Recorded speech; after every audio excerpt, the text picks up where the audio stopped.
हे सखा, हम अनंत जन्मों से आ रहे हैं, जा रहे हैं। हम इस ब्रह्मांड के कितने लोक में आते रहे हैं, जाते रहे हैं, और अभी इस ब्रह्मांड के एक छोटे से जगह पृथ्वी पर हमारा वास है। हमें नहीं पता कि हम कौन हैं, हमारा अनंत जन्म, हमारा पिछले कितने जन्म में हमारे क्या कर्म हैं वो हमें नहीं पता। लेकिन हम इस भवसागर में भटके हुए हैं, आ रहे हैं, जा रहे हैं, और कभी न कभी याद अपने घर की भी आती है कि हम आखिर इतने जो भटक रहे हैं कई जन्मों से, तो हम हैं कौन और हमारा असली घर कौन सा है। अगर हम ईश्वर की संतान हैं तो हमें ईश्वर के पास जाना चाहिए। हम उसके लिए तप, जप, योग बहुत सारा उपाय करते हैं, लेकिन एक कलयुग है, 4 युगों में फिर एक कलयुग जाएगा तो फिर सतयुग प्रारंभ होता है। कई कल्प की कई कहानियां हैं, लेकिन वर्तमान जो हम हैं उसकी बात लें तो हम एक जन्म लेते हैं, 60 वर्ष, 80 वर्ष, 100 वर्ष, 200 वर्ष, फिर हमारा यह शरीर छूटता है, फिर हम दूसरे जगह चले जाते हैं। ये हम एक जगह स्थायी है नहीं। हमें इसको समझना चाहिए कि आखिर हम जो बार बार जो जा रहे हैं, आ रहे हैं, तो सही अपने घर पहुंच क्यों नहीं पा रहे हैं। एक छोटा सा उदाहरण दे रहा हूं। आज के समय में रेलगाड़ी से हम सफ़र करते हैं तो हम रिजर्वेशन कराते हैं या टिकट लेते हैं, या कभी कभी ऐसा भी होता है कि हम टिकट नहीं लेते हैं, ट्रेन में चढ़ जाते हैं, टीटी को धोखा देकर, या जैसे भी हम सफ़र कर भी लेते हैं, कभी कभी पकड़े भी जाते हैं। बस का सफ़र भी अगर हम करें तो कभी कभी हम बिना टिकट का भी इधर उधर करके जा भी सकते हैं। ये कलयुग का ये प्रभाव है कि लोग बिना टिकट का यात्रा, मुफ्त का यात्रा करने के लिए ज़्यादा प्रयास करते हैं। यानी कोई साधना उपासना नहीं करेंगे, कोई तप नहीं करेंगे, कोई संयम नहीं करेंगे, कोई अनुशासन नहीं रखेंगे, कोई अच्छा काम नहीं करेंगे, अपने सद्गुणों को नहीं बढ़ाएंगे, और अवगुण सारे रहते हुए, सारे अवगुण को करते हुए वह चाहते हैं कि हम ईश्वर के पास पहुंच पाए। तो ऐसा नहीं होता। इसके लिए उदाहरण दे रहा हूं कि आपने जैसे ट्रेन में बैठ के धोखा आपने दिया अपने आप को, और जो अधिकृत ट्रेन जिसके द्वारा चल रही है उसको, लेकिन जब आपको प्लेन का सफ़र करना पड़े तो क्या आप प्लेन को धोखा दे सकते हैं? बिना टिकट आप प्लेन में जा सकते हैं? इतने चेकिंग हैं, जब आप एयरपोर्ट पर जाएंगे तो इतने चेकिंग हैं कि आप बिना टिकट का तो आप संभव ही नहीं है कि किसी कीमत पे आप जा पाए। तो आप समझिए कि जब आप आध्यात्मिक पथ पर जाते हैं तो आपको प्लेन की यात्रा करनी है, न कि ट्रेन की यात्रा नहीं चलेगी। अगर आप ईश्वर के करीब जाना चाहते हैं तो आपको प्लेन की यात्रा करनी पड़ेगी, और प्लेन की यात्रा के लिए जो टिकट चाहिए वह कहाँ से मिलेगा? तो वह सद्गुरु देते हैं। गुरुओं का बहुत महत्व है। कैसे गुरु? इस भारत के भूमि में अगर 100, 200 वर्ष, 500 वर्ष, 1000 वर्ष के योगियों की बात की जाए तो एक लंबी सी अद्भुत सिद्ध पुरुषों का यहां आना जाना रहा है। हम सिद्ध पुरुषों को पहचान नहीं पाते हैं, और सिद्ध पुरुषों को पहचान के भी कभी कभी हम नकार देते हैं, और बहुत सारे पुण्यात्मा लोग तो इन सिद्ध पुरुषों का चरण रज अपने माथे लगाकर तर भी जाते हैं। ऐसे गुरु अगर किसी को मिल जाए तो समझिए कि उसके जन्म जन्म के भाग्य, उसके पुण्य का प्रकटीकरण हो गया। बिना गुरु का तो भगवान भी अगर यहाँ अवतार लिए हैं, बड़े बड़े अवतार होते रहे हैं, भगवान के जो मुख्य अवतार हैं वो तो है ही, बहुत छोटे छोटे अवतार होते रहे हैं, अभी तक हो रहे हैं। लेकिन सारे अवतार होने के बावजूद भी गुरु का महत्व बहुत है। अब रहा कि गुरु कैसे मिलेंगे, गुरु क्या प्रचार प्रसार से मिलेंगे, क्या गुरु स्टेज पर बैठ के लाखों लोगों को एक साथ मंत्र देने वाले गुरु मिलेंगे? नहीं नहीं, ऐसे गुरु नहीं होते हैं। गुरु तो होते हैं कि अगर उनके संपर्क में करोड़ों व्यक्ति हैं तो करोड़ों शरीर अपना बना के और अपने शिष्य के पास प्रकट हो सकते हैं और उन्हें मंत्र दे सकते हैं, ज्ञान दे सकते हैं, योग दे सकते हैं। लेकिन ये किसके साथ? ये वैसा शिष्य अगर मिले, किसी शिष्य का पुण्य कई जन्मों का उदय हो जाए, ईश्वरीय कृपा प्राप्त हो जाए, तो ऐसे गुरु प्राप्त होते हैं। और गुरु भी अगर अच्छे होंगे तो शिष्य भी अच्छा आएगा। अगर बहुत तरह का आजकल प्रचार प्रसार में जो हो रहा है उसमें क्या है, मैं उसको एक दूसरे नजर से देखता हूं। अच्छे गुरु किसको मिलते हैं? जिस पर ईश्वर की कृपा होती है। नकली गुरु किसको मिलते हैं? जिसके अभी बहुत संस्कार बाकी है। न गुरु का दोष दिया जा सकता है, न शिष्य का दोष दिया जा सकता है। कोई दोषी नहीं है। कोई शिष्य किसी गुरु से जुड़ता है तो वो चाहता है कि हमारे संकट टले, हमारे कष्ट टले। बहुत सारा स्वार्थ भी होता है, कुछ लोग निस्वार्थ भी जुड़ते हैं। और कभी कभी गुरु भी ऐसे ऐसे गुरु मिलते हैं कि पाखंड फैला देते हैं, उनको कोई भी ज्ञान नहीं रहता है, फिर भी वो गुरु बन के चाहते हैं कि लोग मेरा नाम जपे, मेरे लॉकेट का माला पहन के लोग पड़े रहे। मैं आपको यह बताना चाहता हूँ, ये समझाना चाहता हूँ कि कोई भी सिद्ध पुरुष, कोई भी संत किसी संत का शिकायत नहीं करेगा, अपमान नहीं करेगा, उस पर आक्षेप नहीं लगाएगा। ये कौन करता है? जिसके पास खुद की दृष्टि नहीं है। कोई ये कहता है कि उसने ये बोला है वो होना चाहिए, तो गलत बात है। फिर वो आध्यात्मिक व्यक्ति कैसे होगा? आध्यात्मिक व्यक्ति वही होता है जिसके पास ईश्वरीय दृष्टि हो, आध्यात्मिक दृष्टि हो, तीन नेत्र हो। और जिसके पास तीन नेत्र होगा वह जगत के सारे रहस्य को जानता है। और कभी भी कोई सिद्ध पुरुष, कोई संत, कभी किसी संत का अपमान किया है? कभी आपने सुना है? कोई जाति पात अध्यात्म में नहीं है, कोई जाति भेद अध्यात्म में नहीं है। ये कबीर जैसे संत यहां हैं, यहां मुस्लिम फकीर कितने हुए हैं। ये जो है बहुत खराब बात है। इसलिए अध्यात्म को समझिए, अध्यात्म को जानिए। आपको संतों का जीवन इसलिए पढ़ना चाहिए, सिद्ध पुरुषों का जीवन इसलिए समझना चाहिए कि आपको ये पता चले कि वो कैसे जीवन उनका रहा है, लोग उनके संपर्क में क्या महसूस किए। आप नीम करेली बाबा का जीवन पढ़िए, आप देवरा बाबा का जीवन पढ़ के तो देखिए।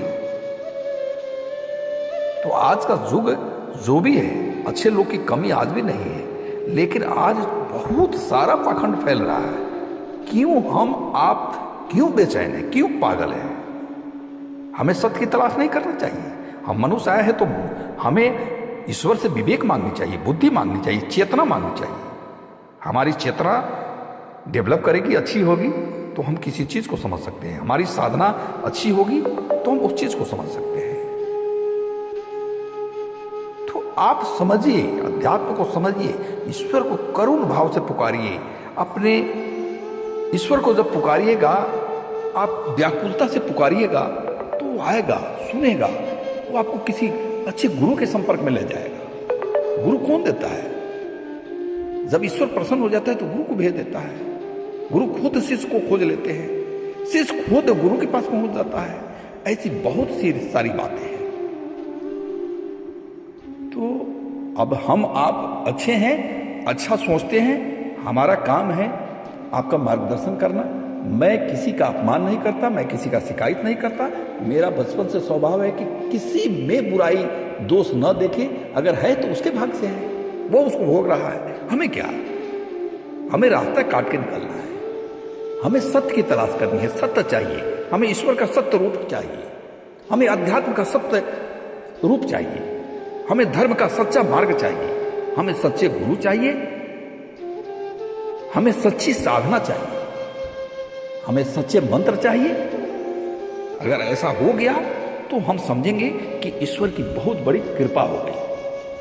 जब हम पुकारते हैं ईश्वर को तो उसकी कृपा होती है, जो उसकी कृपा बरसती है उसका हम अनुभव करते हैं।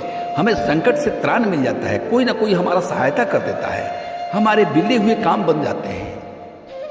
ईश्वर का साक्षात दर्शन हम नहीं कर सकते हैं, इसलिए कि हम उस लायक नहीं हैं। जो उस लायक बन जाते हैं वो ईश्वर का साक्षात दर्शन भी करते हैं। लेकिन हम जो अनुभव करते हैं उससे हमें पता चलता है कि हम जिसकी पूजा करते हैं, जिसकी उपासना करते हैं, वो हर पल हम पर, हमारे परिवार पर अपनी कृपा दृष्टि बनाए हुए है और रक्षा भी कर रहा है।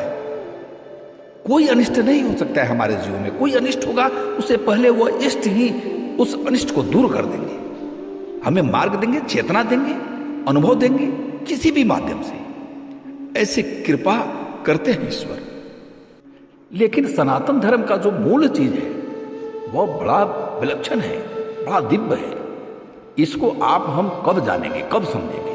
अपनी बुद्धि होनी चाहिए। किसी की बात को सुन के हम अगर किसी चीज पर विश्वास करते हैं वो ठीक है, लेकिन अपना कुछ होना चाहिए, अपना विवेक बुद्धि होना चाहिए, अपनी चेतना होना चाहिए।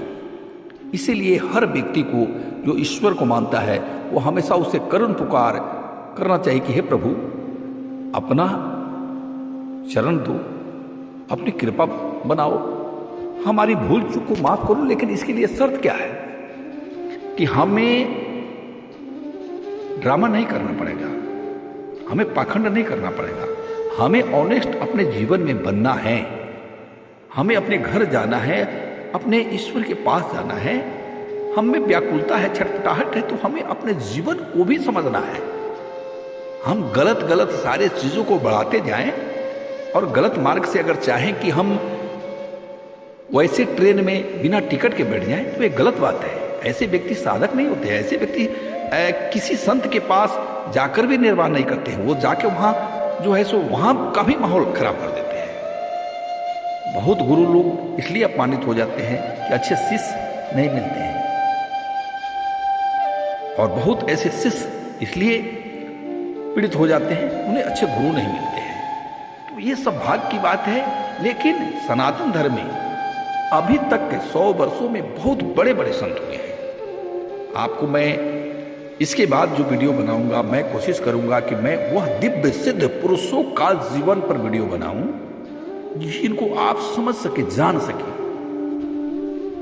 मैं आपको कहता हूं कि श्री रामकृष्ण परमहंस, तेलंग स्वामी, मानंदमयी देवराहा बाबा, नीम करेली बाबा, नरसिंह बाबा, वरदाचरण, अनेक विभूति हैं, अनेक विभूति हैं। और इनका जीवन कैसा रहा है, ये अपने स्वर्ग को, अपने अध्यात्म को ये हमेशा छुपा के रखे हैं, और जब प्रकट किए हैं तो किसी विशेष कारण पर किए हैं।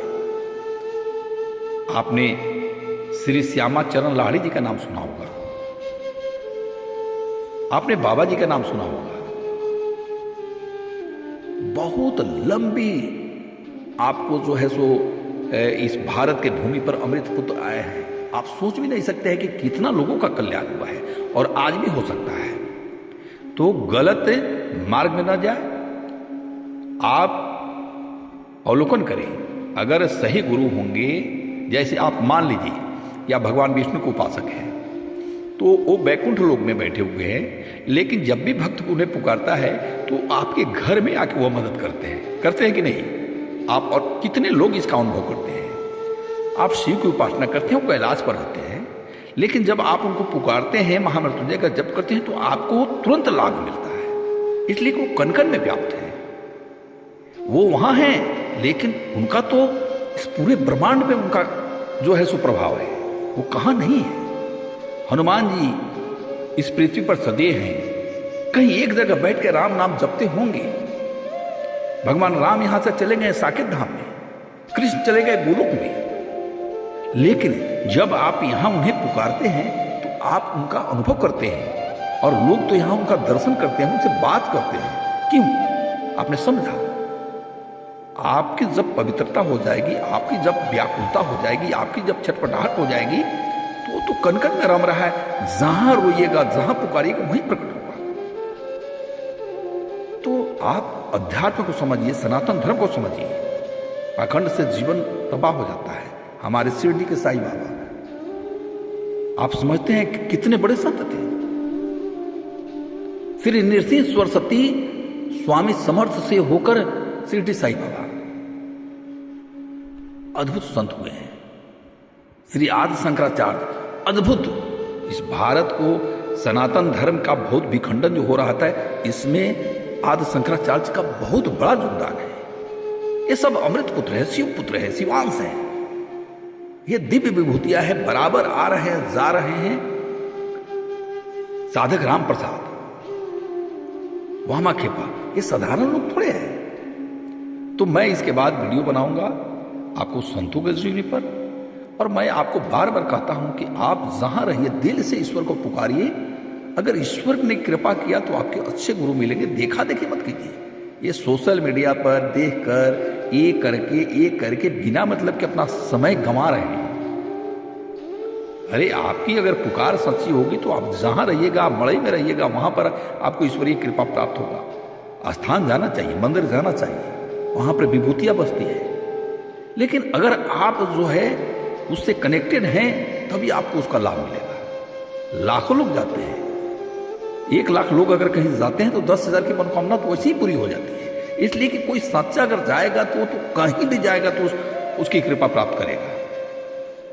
लेकिन अध्यात्म और सनातन धर्म को समझने के लिए मैं इसके बाद आपको अपनी बात नहीं बताऊंगा। मैं उस संतों का जीवनी बताऊंगा थोड़े थोड़े, कि आप उससे ये समझें कि अध्यात्म क्या होता है, संत कैसे प्राप्त होते हैं, सिद्ध गुरु कैसे होते हैं, और जीवन कैसे होता है, और व्यक्ति को, हमको, आपको कैसे रहना चाहिए, कैसे ईश्वर को ढूंढना चाहिए, ईश्वर के लिए रोना चाहिए, चिल्लाना चाहिए, कैसे गुरु मिलेंगे हम। और एक बार अगर जीवन में अगर ईश्वर की कृपा हो जाए, गुरु मिल गए, तो समझिए कि आपका जीवन तर गया। तो इसी के साथ नमस्कार।